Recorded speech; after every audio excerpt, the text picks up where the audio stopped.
salah satu makanan kan? yang mudah ditemukan juga ya kan, yang mudah ditemukan juga itu bisa sayur asem. Jadi pastikan makan sayur asem seminggu sekali ya, Dok. Ya nggak cuma sayur asem sih, capcay juga banyak kan. Ya benar. Capcay. Jadi sebenarnya untuk mencapai 30 kuota itu minimal 30 sulit. bahan pangan nabati supaya menjaga kesehatan saluran pencernaan kita sebenarnya bukan hal yang sulit kalau kita mau. Betul. Balik lagi. Itu tadi ya pola makan. Terus yang rendah gula, rendah garam, rendah lemak jahat gitu. Terus yang bersih gitu bersih. Jangan yang amigos, agak minggir got sedikit gitu kan.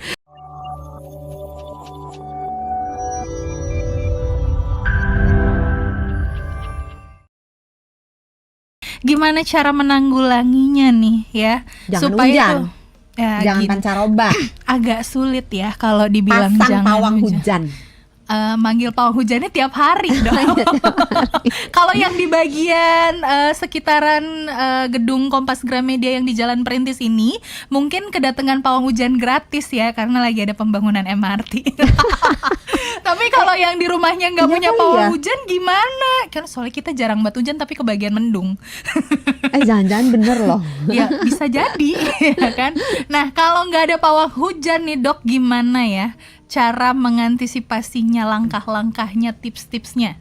Silakan. Yang paling krusial sebetulnya menjaga daya tahan tubuh. Nah itu. Karena kalau daya tahan tubuh kita bagus, walaupun terjadi perubahan cuaca, walaupun bakteri-bakteri, virus, kuman, parasit, jamur masuk, itu badan kita punya kesaktian, kayak dukun gitu ya. Kesaktiannya itu bisa melawan si semua yang menghajar badan kita. Kita nggak jadi sakit. Nah, cara yang paling gampang, ini gampang dikatakan ya sahabat Sonora, tapi harusnya gampang juga dilakukan kalau sahabat Sonora mau. Cuman makan makanan yang bergizi, ya, yang warna-warni, paling nggak sehari itu makanannya 5 warna. Terus makan makanan yang warna-warni ini bukan pakai pewarna makanan ya Dok ya? Kalau kata Mbak Ica itu coklat warna-warni itu. Kan nggak boleh nyebut, iya kan tuh. Untuk gitu baru satu kan, baru satu sekat coklat yang ya? warna-warni. Jadi kalau Dokter Santi bilang makanan warna-warni, kalau ngomong sama Mbak Ica pasti itu loh Dok, coklat itu kan warna-warni gitu kan. Oh ya bukan ngeles itu. Nah, susah kan, memang kalau sama Gen Z. Ini kita harus pertegas Dok. Enggak, masih milenial kayaknya. Milenial ya. Mbak Ica, mohon maaf ya. You bukan. Harus dipertegas nih Dok, makanan yang warna-warninya kayak gimana maksudnya? Misalnya nih, kalau kita makan rujak, pepaya warnanya apa? Kita kayak anak TK ya. Orange. Oke, ada satu ya. Bangkuang warnanya apa? Putih. 2. Terus apa lagi sih? Strawberry. Strawberry nggak ada di rujak ya. Belilah yang ada rujaknya. Strawberry. Kiwi. Iya, hijau. Terus udahlah dari rujak 4 ya. Terus sayur gitu kan. Tadi kurang terong, ungu kan. Nah, 5. Tadi dalamnya pokoknya putih itu. Enggak ya? Iya juga ya. Tapi hitungannya ungu itu. Itu udah. Dia serigala berbulu domba. Jadi luarnya terong itu luarnya ungu, dalamnya putih. Jadi sebenarnya dia warna ungu atau putih? Coba komen di bawah ya. Ungu apa putih jadinya itu? Hitungannya ungu sih. Hitungannya ungu ya. Jadi berbagai bahan makanan baik sayur maupun buah setidaknya sehari 5 warna. Seminggu macam-macam makanan nabati setidaknya 30 jenis. Kenapa 30 jenis? Karena dipercaya melalui penelitian bahwa dengan kita konsumsi 30 minimal ya 30 jenis makanan nabati dalam 1 minggu, mikrobiota si kuman-kuman di dalam saluran pencernaan kita bahagia, kenyang, warek gitu. Nah, kalau saya ngomong 30 pada komen nanti, susah lah Dok 30. Enggak susah, karena rempah dihitung nabati. Jadi kalau misalnya kita makan sayur asem, pernah masak gak? Masak, bisa. Coba kita absen, bumbu sayur asem 1. Bumbu ya? Iya, asem. Untung gak bilang ketek. Bukan. Asem Jawa Dok. Asem Jawa. Terus halus, bumbu halusnya itu ya bisa pakai bumbu halus dong. Iya apa? Oh ya, bawang Kan di merah. absen. Nah, bawang merah. Bawang merah, bawang putih dikit aja. Kalau saya tetap pakai bawang putih. Tim yang tetap Kayak pakai film bawang ya, putih ya. bawang merah, bawang putih. Tapi jangan berantem. Ada Cabe. ibu tirinya nggak? Enggak. Cabe. Cabe. Udah berapa Ya. tuh? Udah Empat ya? 4. Udah cabe ya. Terus Terasi nggak dihitung karena terasi bukan nabati. Lengkuas. Lengkuas. Daun salam lama dia Daun mah salam. nggak biasa masak. Set. Biasanya soalnya pakai yang udah langsung Yang udah sudah. jadi, yang tinggal dituang, set gitu Iya kan. kan, ketahuan ya kan. Kemiri. Lengkuas udah, salam, kemiri. Udahlah anggap bumbunya udah ya. Iya. Kalau mau pakai yang dituang aja langsung. Gak gitu. apa-apa kan kalau yang pakai dituang itu, yang penting kan sayur-sayurannya lengkap. Nggak ya? Untuk keanekaragaman bahan pangan nabatinya nggak apa-apa. Tapi bagaimanapun bumbu yang di saset itu tetap ada bahan kimianya. Oh, oke. Kalau nggak ada bahan kimianya bohong. Kenapa tahu nggak? Bohong. Kenapa? Lah itu kan harus ada bahan penggumpalnya, anti penggumpal. Kalau enggak itu gumpal. Oh, si bumbu-bumbu. Bumbunya itu nggak bisa buyar, bumbu bubuknya. Nah, terus kita balik ke tadi udah 6 ya Udah. bumbunya. Sayurannya kacang lama lu mah. Kacang panjang, jagung, Terus. nangka. Nah, terus. Labu. Lagi labu. Kacang tanah. Kacang panjang. Kacang panjang gitu kan, melinjonya. melinjo. Itu aja udah berapa tuh, 13 melinjonya tambah. Oke, Kadang ada berarti- yang pakai terong, ada juga yang pakai kangkung. Berarti pastikan dalam 1 minggu makan. Ipar gue masak masak sayur asem pakai daun, pakai pare. Enak loh ternyata. Nggak pahit tah. Ya pahit-pahit dikit. Tapi ternyata enak. Coba deh sahabat Sonora. Oh, iya. Halo ipar gue. Berarti salah satu Gampang, makanan kan? yang mudah ditemukan juga ya kan, yang mudah ditemukan juga itu bisa sayur asem. Jadi pastikan makan sayur asem seminggu sekali ya, Dok. Ya nggak cuma sayur asem sih, capcay juga banyak kan. Ya benar. Capcay. Jadi sebenarnya untuk mencapai 30 kuota Itu minimal nggak sulit. 30 bahan pangan nabati supaya menjaga kesehatan saluran pencernaan kita sebenarnya bukan hal yang sulit Iya. kalau kita mau. Kalau kita mau, betul. Jadi, Balik lagi. Itu tadi ya pola makan. Terus yang rendah gula, rendah garam, rendah lemak jahat gitu. Terus yang bersih gitu Yang ya. bersih. Jangan yang amigos, agak minggir got sedikit gitu kan. Itu tuh Ini bagus loh singkatannya. taunya elit, ekonomi sulit. Itu diajarin loh. Oh, Dokter ya Santi ampun, belajar. oke. Kalau ada yang mau komen ada Iya. singkatan-singkatan aneh. Banyak loh yang aneh-aneh Iya, gitu. benar. Lanjut.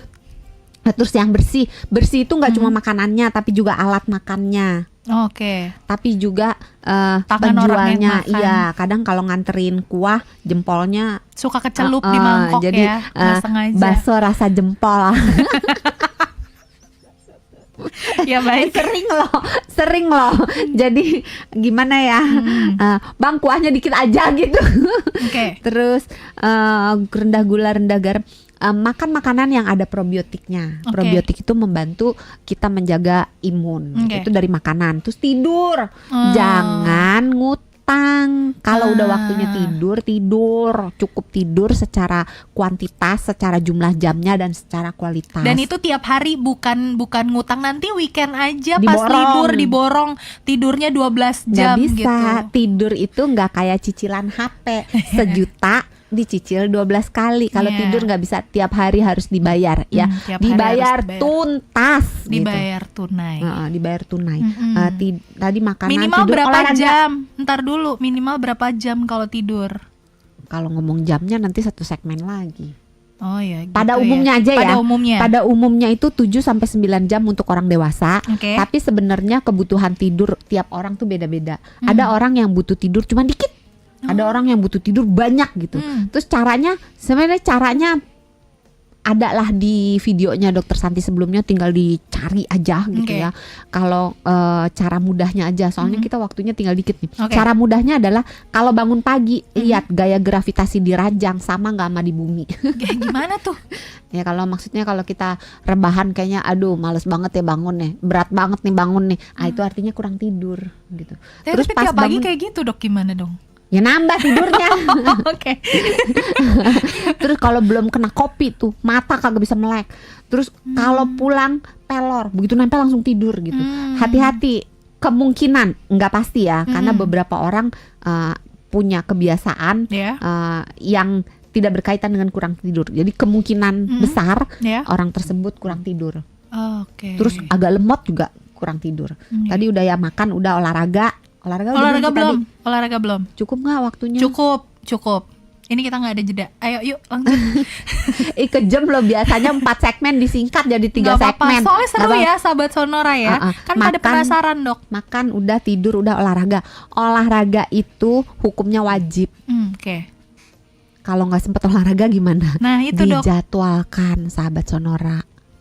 Kalau nggak sempet juga minimal jangan parkir di bangku. Jangan parkir di bangku. Jadi kalau bisa bangun tiap setengah jam, sejam bangun, jalan sebentar. Terus kalau bisa jalan pergi beli ke minimarket, kan kadang cuman pengen beli apalah gitu ke minimarket, pakai motor gitu kan. Jalan lebih banyak aktif secara fisik. Kalau misalnya jalan-jalan jangan pakai lift, jangan pakai tangga yang bisa jalan sendiri. Jalan pakai kaki. Jalan itu membantu menjaga imun kita, membantu menjaga berat badan. Pokoknya banyak lah gunanya jalan. Itu yang paling mudah ya Dok. Jadi jangan dibilang ya, ntar kalau dibilang berenang itu sebenarnya olahraga yang sangat baik. Nanti sahabat Sonora jawabnya, kan belum banjir Dok. Gak gitu konsepnya. Oh salah ya. Kalau berenang mungkin lebih ke ada yang kos yang dikeluarkan mungkin. Kalau banjir kan gratis. Betul, tapi tetap jorok kan dong. Katanya waktu itu disuruh berenang ya, pernah kan ya? Betul, ada yang disuruh berenang kan ada ya? Ada yang disuruh berenang. Enggak ya, Dokter Santi tidak pernah menyarankan sahabat Sonora untuk berenang di air banjir, itu kotor ya. Betul, pertama itu tidak kotor, baik kedua untuk kesehatan. Di ubin di lantainya. Lantai yang kan kemasukan air hujan di rumah. Bukan, maksudnya kalau kita banjir, kan anak-anak suka main banjirnya di jalanan, di mana. Kan kita nggak tahu yang diinjak itu apa, ada pecahan beling atau jangan-jangan got atau lobang gitu. Jadi itu sangat berbahaya. Belum lagi ada kencing-kencing urin ya. Urinnya tikus, urinnya anjing, urinnya kucing. Itu tuh bisa membawa kuman-kuman yang bisa nular kalau ya namanya anak kecil kan ya, maaf ya, kalau main kan teriak gitu, disembur sama anaknya, masuk dah tuh air. Jadi bisa mencret, bisa penyakit cikungunya, bisa leptospirosis, macem-macem lah ya. Jadi tidak disarankan mandi air hujan. Tadi udah ya, aktivitas fisik, olahraga, tidur, stres. Nah ini soalnya banyak yang bilang ini sudah mulai terganggu mental health-nya karena cuaca yang mudah sekali berganti nih Dok. Bener. Kurangnya paparan sinar matahari, terus suasana yang mendung-mendung kan bikin kita melo ya. Banyak orang yang menderita gangguan kesehatan mental ketika masa peralihan. Jalan keluarnya itu tadi, jalan keluarnya paling gampang makannya dibenerin. Terus kalau ada matahari, cari matahari. Terus punya hidup yang lebih berwarna dengan orang. Bukan hanya dunia maya.